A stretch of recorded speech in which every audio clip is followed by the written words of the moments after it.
Ilang turista, dismayado matapos ipasara ang isang isla sa Camiguin para umano kay Julia Barreto.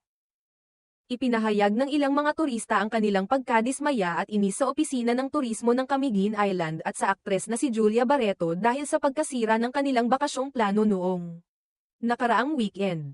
Sa isang post sa Facebook, ibinahagi ni Nika Ko ang kanilang karanasan kung saan sinabi nilang pupunta sila sa Mantig Island kasama ang iba pang mga turista noong weekend.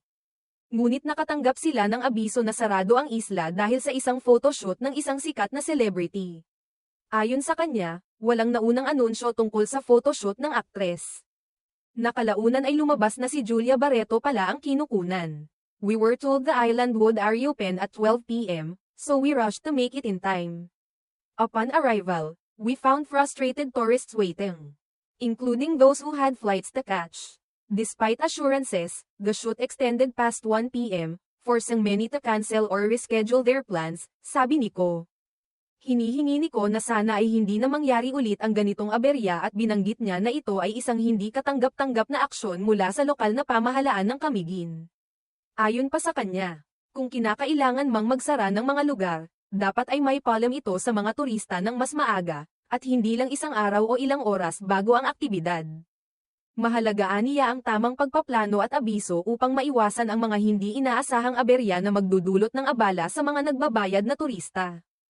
Ang reklamo ni Ko ay hindi lang nakatutok sa mga lokal na awtoridad, kundi pati na rin sa kampo ni Julia Barreto.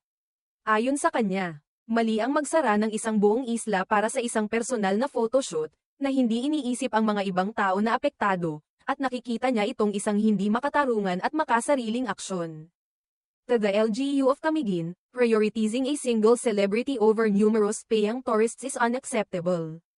If closures are necessary, proper advance notice should be given, at least a week prior, to prevent unnecessary inconvenience, ani Ko.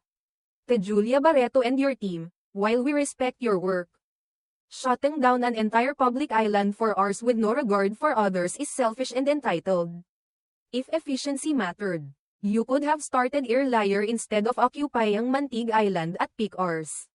Instead of gaining admiration, you turn potential fans into critics. Dagdag pa ni Ko, sana ay matutunan ng mga kilalang personalidad at kanilang mga kampo na magbigay halaga sa oras at mga plano ng mga turista.